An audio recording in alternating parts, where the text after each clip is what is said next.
The day my husband sat across from me at our kitchen table and told me I had no legal claim to the company I'd built, I didn't cry, I didn't yell, I didn't throw anything. I just looked at him and said, "Okay, Frank." He looked almost disappointed that I didn't fall apart. What he didn't know was that I had already spoken to an attorney. What he couldn't have known was that the original intellectual property filings for our company's software, the frameworks that formed the entire foundation of our business value, had my name on them.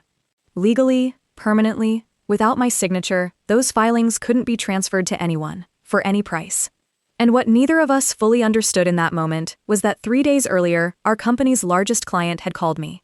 Not Frank, me.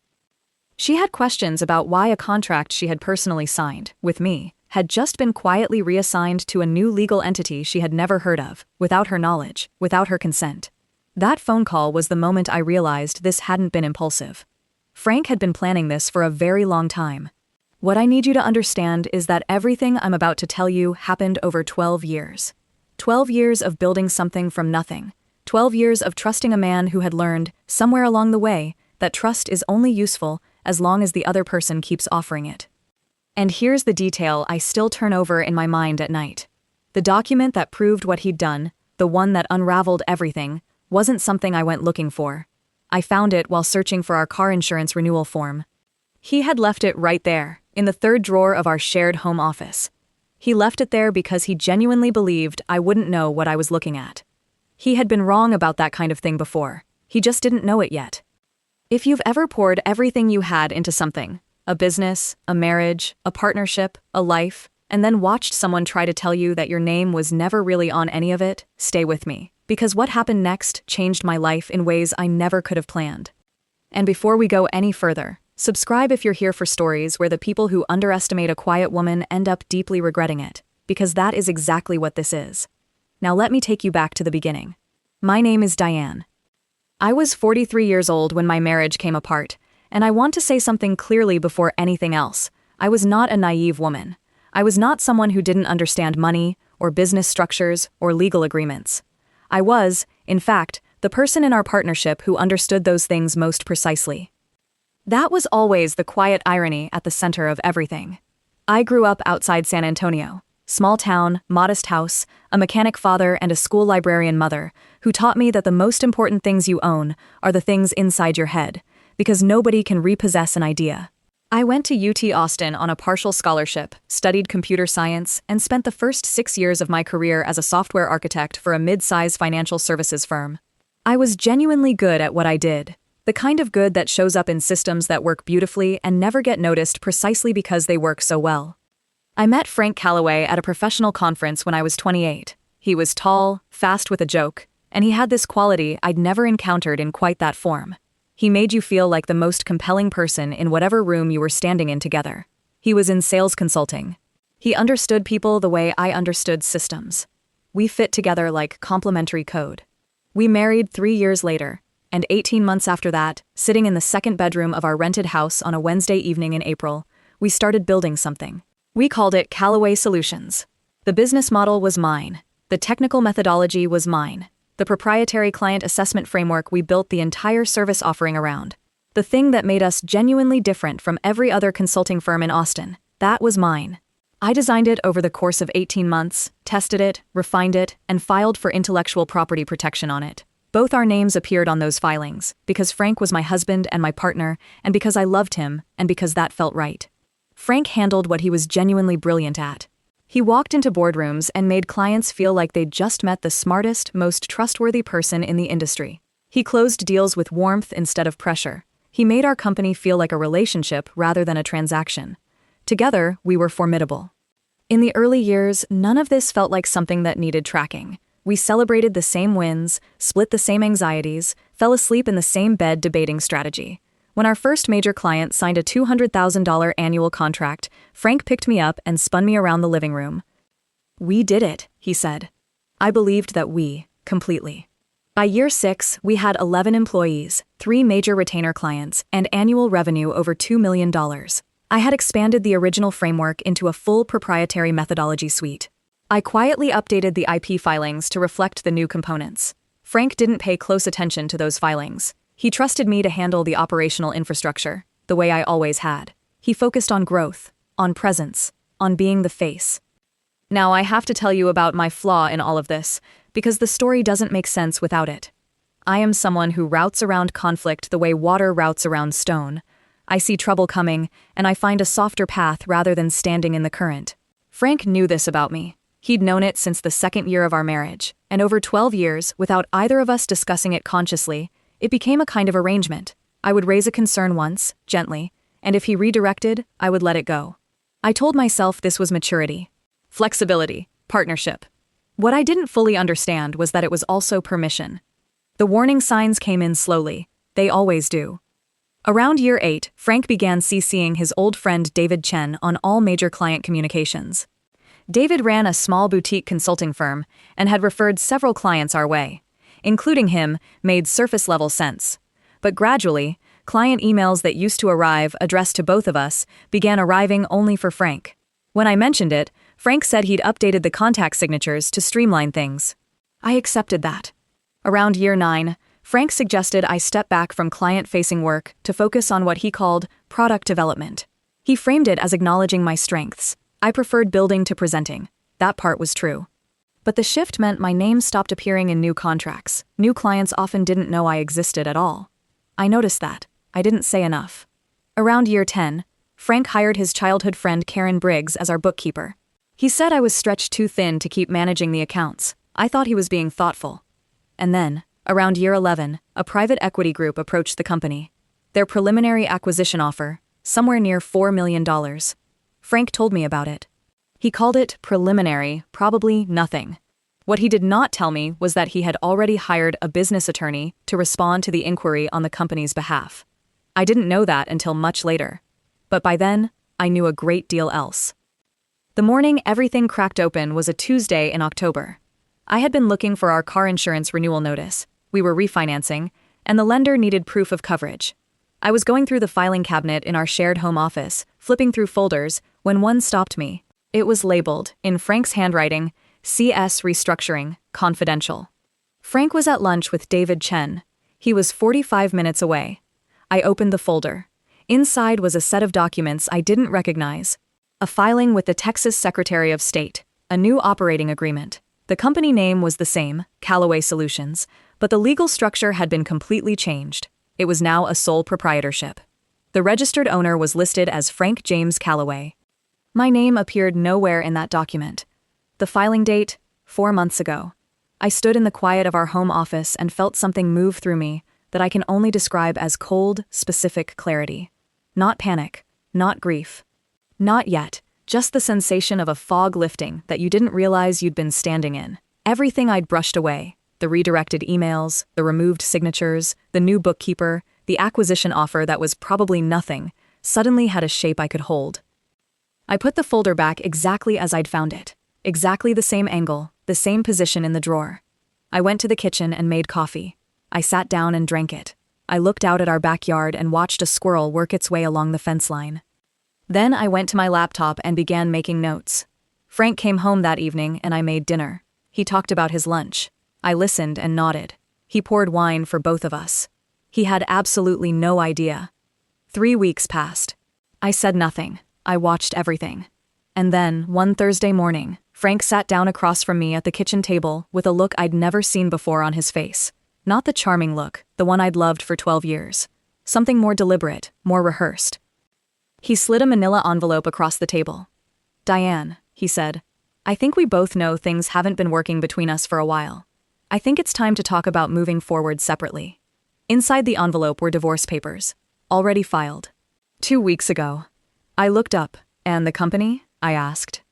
He folded his hands on the table, calm, certain. "Diane, you've been the support system, the research, the background, the detail work. The company, the relationships, the vision, the growth, that was always mine. I appreciate what you contributed, but you were never really the business, I was." He said it so cleanly, like a verdict he'd been polishing for months. "I want to be fair," he continued. "I'm willing to offer you a reasonable settlement, the house equity, 6 months of support, and a consulting buyout for any work you contributed to the platform." "What kind of number?" I asked. 50,000. I read those words in his face twice before I realized I had stopped breathing. $50,000. For 12 years. For the intellectual property that the entire company was built on. For the framework that a private equity group had just offered $4 million to acquire. I looked at him across the table. Okay, Frank, I said. Not as acceptance, as a decision. A decision that I was done being the woman who let things slide in the interest of keeping peace. There was no peace left to keep. That same afternoon, I called my college roommate Priya. Priya had been a family law attorney in Houston for 15 years. I had sent her flowers when she passed the bar.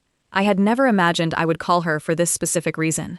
I told her everything. She listened without interrupting, which I'd always loved about her. Diane, she said when I finished, tell me about the intellectual property filings. I told her. Software framework, filed with the USPO 7 years ago. Both names, both mine and Frank's. Both names, she repeated. You're certain? I filed them myself. I have the confirmation documents and copies of every submission.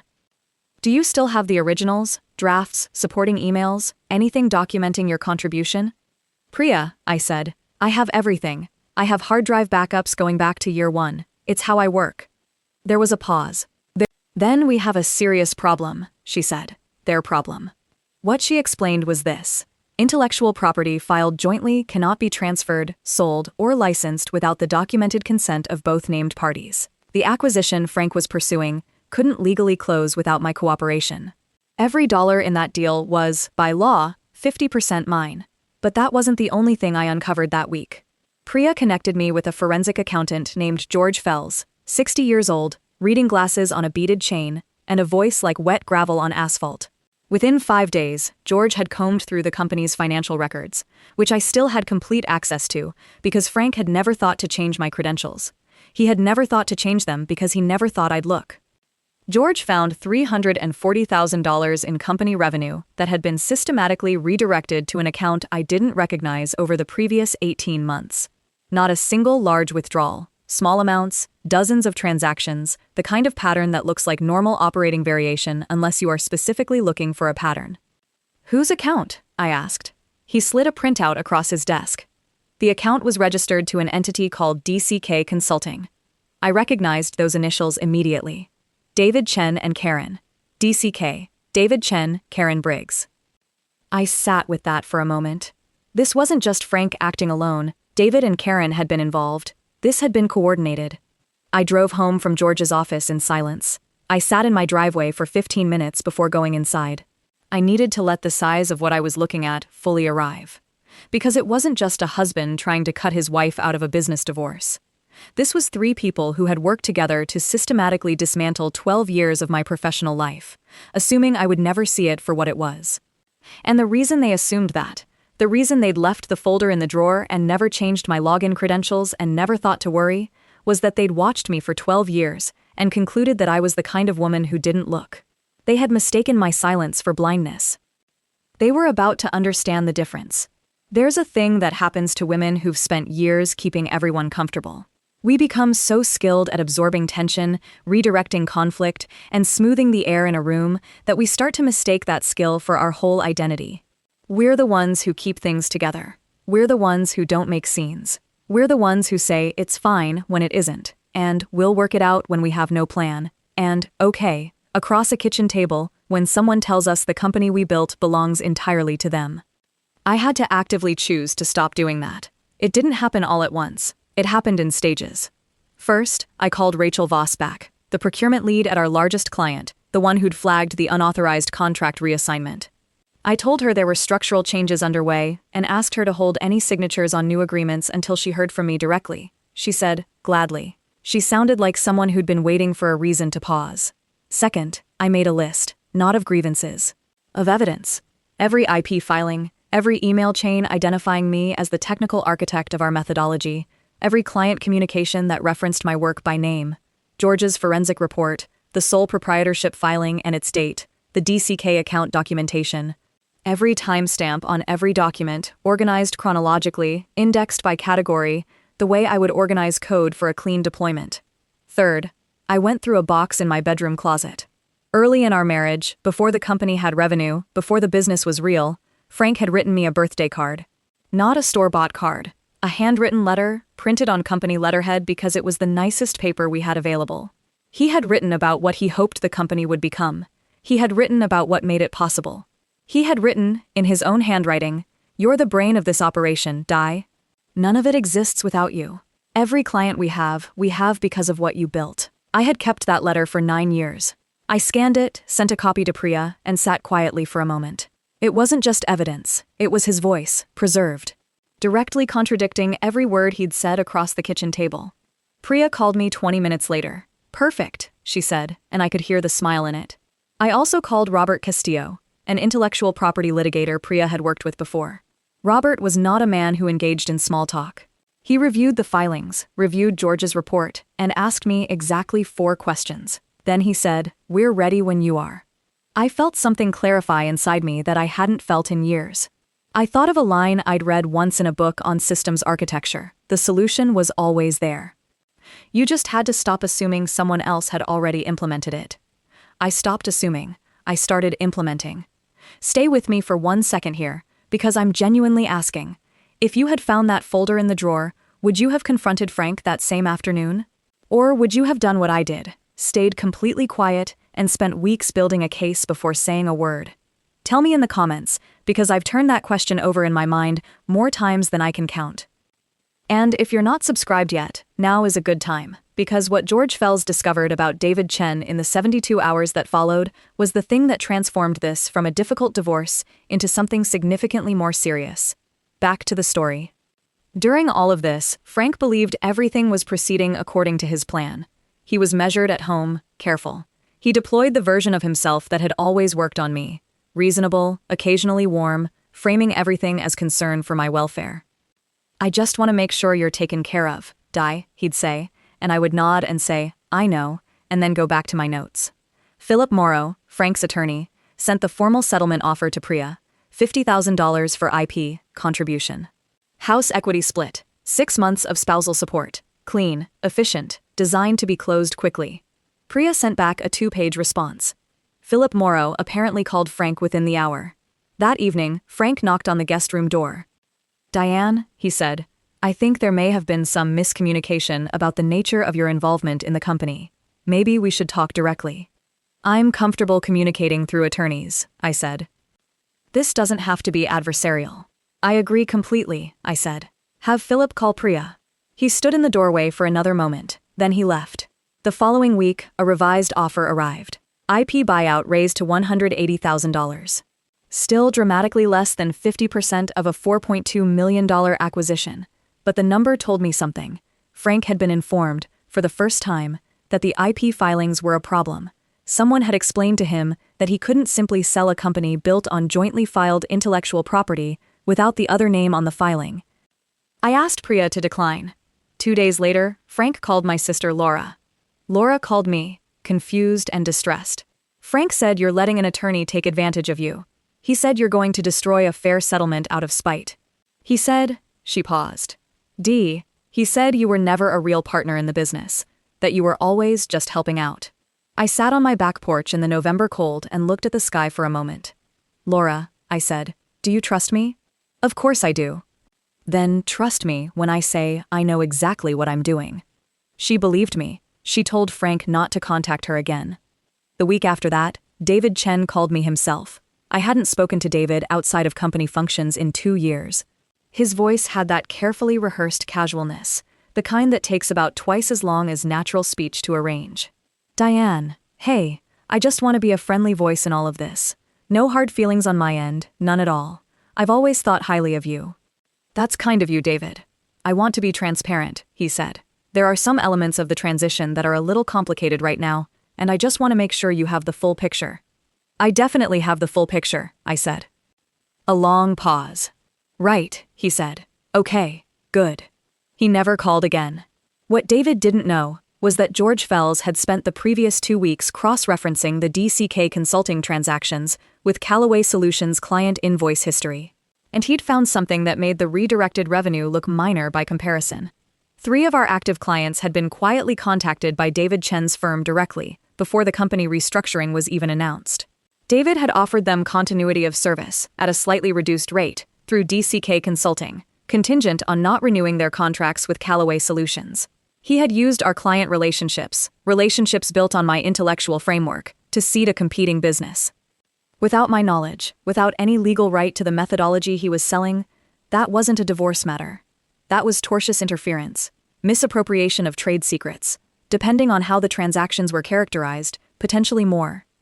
George delivered his full findings on a Tuesday morning. I read every page at my kitchen table with coffee going cold beside me. When I finished, I looked out the window. A cardinal landed on the back fence, looked around, and flew away. I thought, they have no idea what they handed me. The mediation session was scheduled for a Thursday morning in December. Philip Morrow had selected the mediator and presented the meeting to Priya as a final good faith attempt at resolution before litigation. The implication was that Frank was being generous by offering this. Frank arrived with Philip. David Chen's attorney, someone I'd never met, was also present, which I could see surprised Frank slightly. He'd apparently expected this to be simpler. I arrived with Priya, George Fells, and Robert Castillo. Robert placed his briefcase on the table without looking at anyone. Frank looked at our side of the table. Then he looked at me. Something shifted almost imperceptibly behind his eyes, a recalculation. But he recovered quickly. He'd always been quick. "I'm glad we're all here," Philip said. "I believe we can reach a fair resolution efficiently." Robert opened his briefcase and placed a folder on the table. "I'd like to begin with the intellectual property," he said. He walked through the USPU filings methodically, both names, both signatures. He cited the applicable legal standard. Joint inventorship means equal rights to the IP, and no transfer, sale, or licensing is permissible without the mutual written consent of all named parties. "We're prepared to acknowledge the IP situation," Philip interrupted. "The revised settlement offer reflects." "We're not here to negotiate around the IP," Robert said.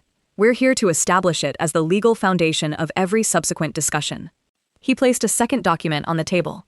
It was the acquisition agreement, Frank's acquisition agreement, with signatures, in which the software framework was described as company-owned IP available for transfer as part of the sale. The buyer's legal team had flagged the discrepancy with the USPTO filings. They had halted the acquisition. They were waiting for resolution. The room was quiet enough that I could hear the HVAC system. "The acquisition cannot close," Robert said, "without Ms. Calloway's written consent. That makes 50% of the acquisition value legally hers, assuming she consents to the sale. As of today, she has not agreed to do so." Frank's jaw shifted slightly. He looked at Philip, who was writing something on a notepad very carefully. Then George Fells opened his folder. He walked through the $340,000 in redirected revenue. He showed the DCK consulting account registration. He laid out the transaction dates, the amounts, the pattern, without drama, without editorializing, just numbers building a picture that needed no caption. David Chen's attorney set his pen down. "And finally," Robert said. He placed one more item on the table. Not a financial document, not a legal filing. A scanned letter, handwritten on old Callaway Solutions letterhead, 9 years old. "You're the brain of this operation, Di. None of it exists without you. Every client we have because of what you built." Frank recognized it the moment it hit the table. I watched it register. His face didn't collapse. He wasn't built for that. But something behind his eyes went out, like a screen going dark. "I think," Robert said, "that characterizing Ms. Calloway as a background support figure with no substantive ownership claim becomes very difficult to sustain." Philip leaned toward Frank and said something in a low voice. Frank shook his head once, a small, definitive motion. I looked at Frank across the table. He looked back at me. He wasn't the man who'd told me I had nothing. He wasn't the business strategist who'd planned this carefully for months. He was just a person who had built a very precise calculation about who he was sitting across from, and had turned out to be wrong about every variable. I looked back at Robert and gave him the smallest nod. And Robert began laying out our terms. The formal settlement negotiation took 6 more weeks. Frank's attorneys fought. That's their function. But without the acquisition closing, Frank had nothing liquid. Every week of delay was another week of legal expenses against an asset he couldn't access. And the trade secrets exposure from the DCK transactions created a second front that required its own containment. David Chen settled separately and paid $210,000. His attorney made clear that David would not contest the forensic characterization of the transactions. Karen Briggs resigned from the company the same week the settlement was finalized. In the end, Frank and I reached a formal agreement. I received 47% of the acquisition value. The buyer had renegotiated terms slightly, understandably, given the legal disruption to the timeline. My share came to just under $1.9 million. I received the house. I received ongoing royalties on any commercial use of the original intellectual property. Frank received the remaining proceeds, his professional reputation largely intact because nothing went to trial, and the complete knowledge that the plan he had spent months executing had failed at every critical point. The acquisition closed in late February. I remember the afternoon the wire transfer confirmation arrived. I was sitting in what used to be our shared home office, now entirely mine, at my desk, in my house, in the quiet. I didn't pop a bottle of champagne. I didn't call anyone. I made a cup of tea and sat by the window and let the feeling settle. It wasn't pure triumph. Triumph is too loud a word for what I felt. It was something quieter, something like coming home to a version of yourself you'd almost stopped believing in. I had spent 12 years building something real. For several terrible months, I had been made to question whether that building counted, whether the work mattered if your name wasn't visible on any of the surfaces, whether you could be erased from your own creation simply because someone with more confidence decided to try. But here's what I had learned. You cannot erase the person who designed the thing. Not from Usto records, not from 6 years of client emails, not from a handwritten letter that someone left in a box in a closet because it had once been true and beautiful and worth keeping. The building always counts. And the people who understand what you built, your clients, your attorneys, your forensic accountant, the federal intellectual property database, they don't care whose face was in the boardroom. They care about who designed the system. I designed the system. 14 months later, I was living in a smaller house I'd bought in the Mueller neighborhood of Austin. I'd launched a new firm, my own, just my name, and was working with 4 clients, including Rachel Voss's company. I was doing well. Quietly, steadily, in the way I had always done things, except now I wasn't doing it to hold a marriage together. I was doing it for myself. I was on my back porch on a Saturday morning, reviewing a contract revision with coffee beside me, when I heard a knock at the front door. I opened it. Frank was standing on my porch. He was thinner. His jacket was the same one he'd worn to mediation. He'd combed his hair carefully, in the way someone does when they are trying very hard to appear composed, which means they aren't. "Diane," he said. "Frank." He took a breath. "The PE group, the buyer. They want to build a second product line using the original assessment framework. New client segment, significant investment. Their legal team says they need to execute a sub-licensing agreement, and they need your signature." They reached out to Priya's office. She referred them to Robert. I already knew about the request. Robert had briefed me the previous week.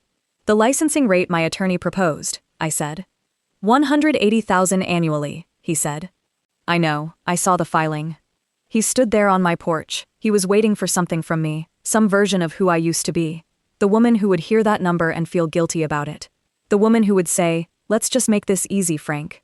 The woman who had said, "Okay," when she should have said something else entirely. I went inside, came back, and held out a business card. My firm's card, my name on it, my number, my attorney's name on the back. "Have them call Robert," I said. "The rate is on record. It's not negotiable." He took the card and looked at it for a moment. "Diane," he started. "Good luck, Frank," I said. And I closed the door. I stood on the other side of it for exactly 3 seconds. Then I went back to my porch, picked up the contract revision, and kept working.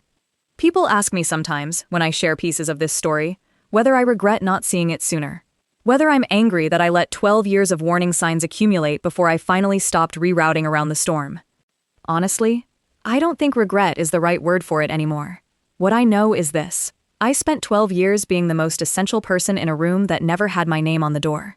And I allowed that because I loved someone, and because I valued peace more than visibility, and because I made the quiet assumption that the people who mattered already understood my value, and that their understanding was enough.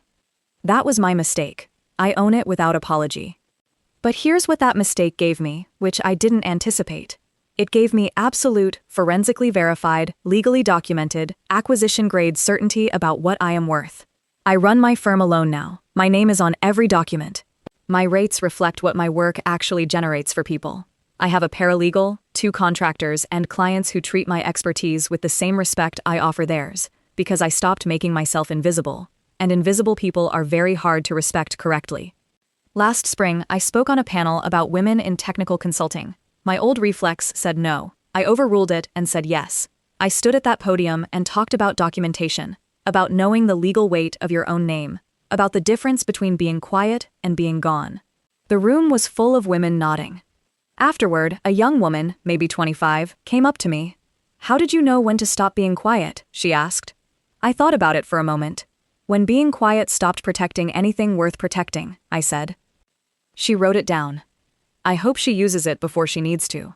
If you were in my position, if you had found that folder in the third drawer, would you have walked straight to Frank's phone and confronted him that same afternoon? Or would you have done what I did, closed the drawer, made coffee, and spent weeks building something he couldn't argue with? Tell me in the comments. I'm not sure there's a wrong answer, but I think there's a revealing one.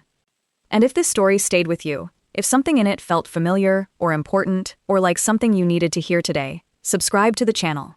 Because the most powerful moment in this story wasn't the settlement, or the mediation table, or the cardinal on the fence. It was the afternoon I stopped waiting for Frank to acknowledge what I'd built. I already knew what I'd built. I stopped needing him to say so. That was when everything changed. I'll see you in the next story.